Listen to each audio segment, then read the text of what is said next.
दोस्तों, इस क्लास में आप सभी का हार्दिक स्वागत है। इस वीडियो में हम कक्षा सामाजिक विज्ञान हमारे अतीत भाग फेस्ट का अध्याय 9वां पढ़ने जा रहे हैं। इस अध्याय का शीर्षक है व्यापारी, राजा और तीर्थयात्री। तो आइए देखिए। अध्याय का प्रथम टॉपिक है व्यापार और व्यापारी के बारे में जानकारी। तो देखिए, अध्याय 8 में आपने उत्तर के काले पॉलिश वाले बर्तनों के बारे में पढ़ा है। ये खूबसूरत बर्तन, खासतौर से इनकी कटोरियाँ तथा थालियाँ, इस उपमहाद्वीप के अनेक पुरा स्थलों से मिले हैं। सवाल उठता है कि इन जगहों पर यह बर्तन कैसे पहुँचे होंगे। ऐसा अनुमान लगाया जाता है कि जहाँ ये बनते थे वहाँ से व्यापारी इन्हें ले जाकर अलग अलग जगहों पर बेचते थे। दक्षिण भारत सोना, मसाले, खासतौर पर काली मिर्च तथा कीमती पत्थरों के लिए प्रसिद्ध था। काली मिर्च की रोमन साम्राज्य में इतनी मांग थी कि इसे काले सोने के नाम से बुलाते थे। व्यापारी इन सामानों को समुद्री जहाज़ों और सड़कों के रास्ते रोम पहुंचाते थे। दक्षिण भारत में ऐसे अनेक रोमन सोने के सिक्के मिले हैं। इससे यह अंदाज़ा लगाया जाता है कि उन दिनों रोम के साथ बहुत अच्छा व्यापार चल रहा था। व्यापारियों ने कई समुद्री रास्ते खोज निकाले। इनमें से कुछ समुद्र के किनारे चलते थे, कुछ अरब सागर और बंगाल की खाड़ी पार करते थे। नाविक मानसूनी हवा का फायदा उठाकर अपनी यात्रा जल्दी पूरी कर लेते थे। वे अफ्रीका या अरब के पूर्वी तट से इस उपमहाद्वीप के पश्चिमी तट पर पहुंचना चाहते थे, तो दक्षिणी पश्चिमी मानसून के साथ चलना पसंद करते थे। इन लंबी यात्राओं के लिए मजबूत जहाज़ों का निर्माण किया जाता था। नेक्स्ट है समुद्र तटों से लगे राज्य। इस उपमहाद्वीप के दक्षिणी भाग में बड़ा तटीय प्रदेश है। इनमें बहुत से पहाड़, पठार और नदी के मैदान हैं। नदियों के मैदानी इलाकों में कावेरी का मैदान सबसे उपजाऊ है।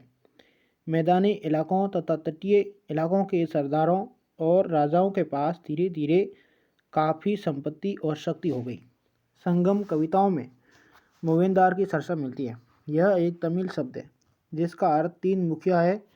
इसका प्रयोग तीन शासक परिवारों के मुखियाओं के लिए किया गया है। ये थे सोल, शेर तथा पांडे, जो करीब 2300 साल पहले दक्षिण भारत में काफ़ी शक्तिशाली माने जाते थे। इन तीनों मुखियाओं के अपने दो दो सत्ता केंद्र थे। इनमें से एक तटीय हिस्से में और दूसरा अंदरूनी हिस्से में था। इस तरह शहर केंद्रों में से दो बहुत महत्वपूर्ण थे। एक सोलो का पत्तन पुहार या कावेरीपट्टिनम, दूसरा पांड्यों की राजधानी मदुरई। ये मुखिया लोगों से नियमित कर के बजाय उपहारों की मांग करते थे। कभी कभी ये सैनिक अभियानों पर भी निकल पड़ते थे और आसपास के इलाकों से शुल्क वसूल कर लाते थे। इनमें से कुछ धन वे अपने पास रख लेते थे, बाकी अपने समर्थकों, नाते रिश्तेदारों, सिपाहियों तथा कवियों के बीच बांट देते थे। अनेक संगम कवियों ने उन मुखियाओं की प्रशंसा में कविताएं लिखी हैं जो उन्हें कीमती जवाहरात, सोने, घोड़े, हाथी, रथ या सुंदर कपड़े दिया करते थे। इसके लगभग 200 वर्षों के बाद पश्चिम भारत में सातवाहन नामक राजवंश का प्रभाव बढ़ गया। सातवाहनों का सबसे प्रमुख राजा गौतमी पुत्र श्री सातकर्णी था। उसके बारे में हमें उसकी माँ गौतमी बलश्री द्वारा दान किए गए अभिलेख से पता चलता है। वह और अन्य सभी सातवाहन शासक दक्षिणापथ के स्वामी कहे जाते थे। दक्षिणापथ का शाब्दिक अर्थ दक्षिण की ओर जाने वाला रास्ता होता है।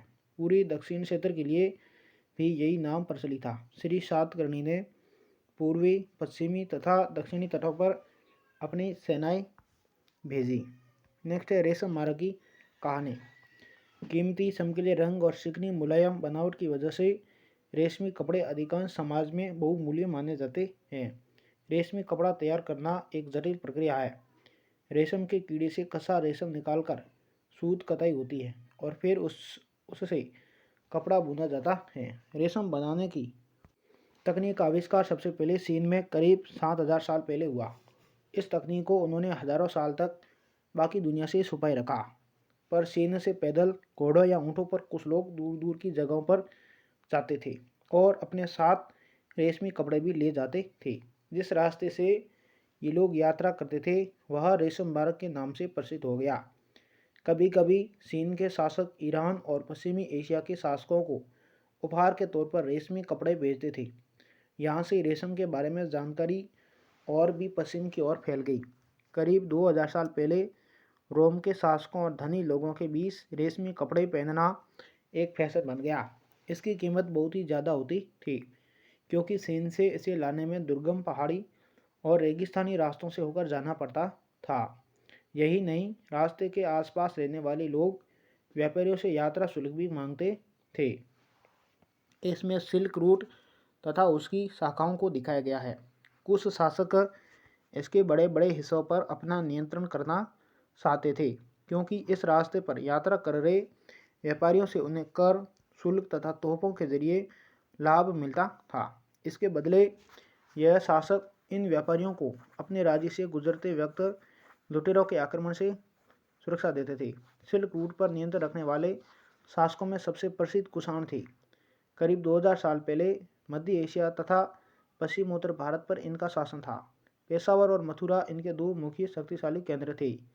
तक्षशिला भी इनके ही राज्य का हिस्सा था। इनके शासनकाल में ही सिल्क रूट की एक शाखा मध्य एशिया से होकर सिंधु नदी के मुहाने के पतनों तक जाती थी। फिर यहाँ से जहाज़ों द्वारा रेशम पश्चिम की ओर रोमन साम्राज्य तक पहुँचता था। इस उपमहाद्वीप में सबसे पहले सोने के सिक्के जारी करने वाले शासकों में कुषाण थे। सिल्क रूट पर यात्रा करने वाले व्यापारी इनका उपयोग किया करते थे। नेक्स्ट है बौद्ध धर्म का प्रसार। कुषाणों का सबसे प्रसिद्ध राजा कनिष्क था। उसने 1900 साल पहले शासन किया। उसने एक बौद्ध परिषद का गठन किया, जिसमें एकत्र होकर विद्वान महत्वपूर्ण विषयों पर विचार विमर्श करते थे। बुद्ध की जीवनी, बुद्ध चरित्र के रचनाकार कवि अश्वघोष कनिष्क के दरबार में रहते थे। अश्वघोष तथा अन्य बौद्ध विद्वानों ने अब संस्कृत में लिखना शुरू कर दिया था। इस समय बौद्ध धर्म की एक नई धारा महायान का विकास हुआ। इसकी दो मुख्य विशेषताएं थी। पहले, मूर्तियों में बुद्ध की उपस्थिति सिर्फ कुछ संकेतों के माध्यम से दर्शाई जाती थी। मिसाल के तौर पर उनकी निर्वाण प्राप्ति को पीपल के पेड़ की मूर्ति द्वारा दर्शाया जाता था, पर अब बुद्ध की प्रतिमाएं बनाई जाने लगी। इनमें से अधिकांश मथुरा में तो कुछ तक्षशिला में बनाई जाने लगी। दूसरा परिवर्तन बोधिसत्वों में आस्था को लेकर था।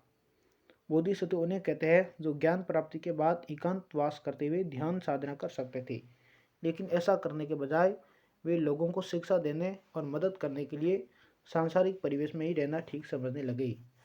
धीरे धीरे बोधिसत्वों की पूजा काफ़ी लोकप्रिय हो गई और पूरे मध्य एशिया, चीन और बाद में कोरिया तथा जापान तक भी फैल गई।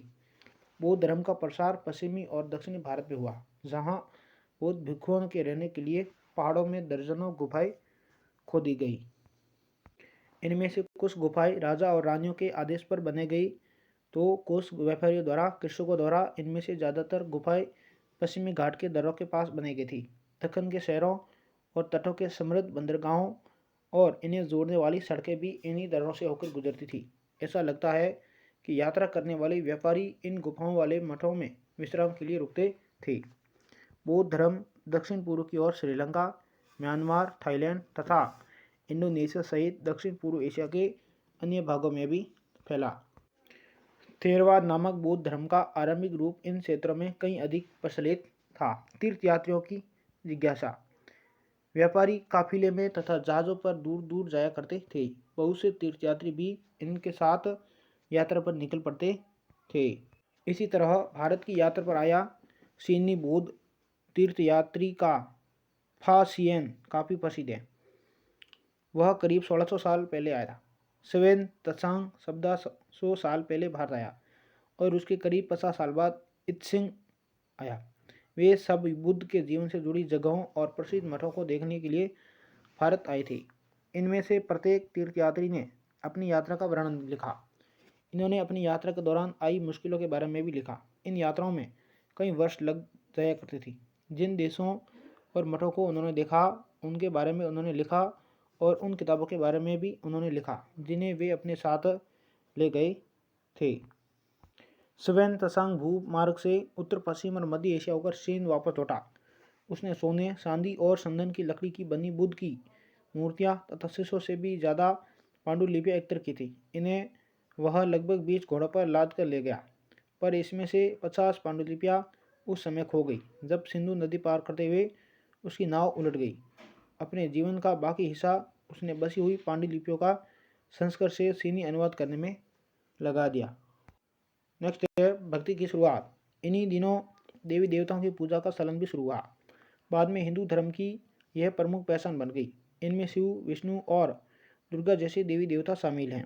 इन देवी देवताओं की पूजा भक्ति परंपरा के माध्यम से की जाती थी। भक्ति उस समय काफ़ी लोकप्रिय परंपरा बन गई। किसी देवी या देवता के प्रति श्रद्धा को ही भक्ति कहा जाता है। भक्ति का पथ सबके लिए खुला था, चाहे वो धनी हो या गरीब, ऊंची जाति का हो या नीची जाति का, स्त्री हो या पुरुष। भक्ति मार्ग की चर्चा हिंदुओं के पवित्र ग्रंथ भगवद गीता में की गई है। भगवद गीता महाभारत का एक हिस्सा है। इसमें भगवान कृष्ण अपने भक्त और मित्र अर्जुन को सभी धर्मों को छोड़कर उनकी शरण में आने का उपदेश देते हैं, क्योंकि केवल कृष्ण ही अर्जुन को सारी बुराइयों से मुक्ति दिला सकते हैं। पूजा का ये रूप धीरे धीरे देश के विभिन्न भागों में फैलने लगा। भक्ति मार्ग अपनाने वाले लोग आडंबर के साथ पूजा पाठ करने के बजाय ईश्वर के प्रति लगन और व्यक्तिगत पूजा पर जोर देते थे। भक्ति मार्ग अपनाने वालों का यह मानना है कि अगर अपने आराध्य देवी या देवता की सच्चे मन से पूजा की जाए तो वह उसी रूप में दर्शन देंगे जिसमें भक्त उसे देखना चाहता है। इसलिए आराध्य देवी या देवता मानव के रूप में भी हो सकते हैं या फिर सिंह, पेड़ या अन्य किसी भी रूप में।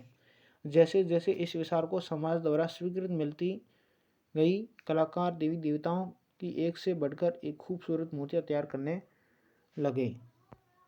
देवी देवताओं का विशेष सम्मान होता था, इसलिए विशेष जगहों पर ही इनकी मूर्तियों को रखा जाता था। इन स्थानों को ही मंदिर कहते हैं। अध्याय 11 में तुम इन मंदिरों के बारे में पढ़ोगे। भक्ति परंपरा ने चित्रकला, शिल्पकला और स्थापत्य कला के माध्यम से अभिव्यक्ति की प्रेरणा दी है। इसी के साथ हमारे पार्ट कंप्लीट हुआ। हम नेक्स्ट पार्ट में जल्दी मिलेंगे। तब तक के लिए आप सभी को धन्यवाद।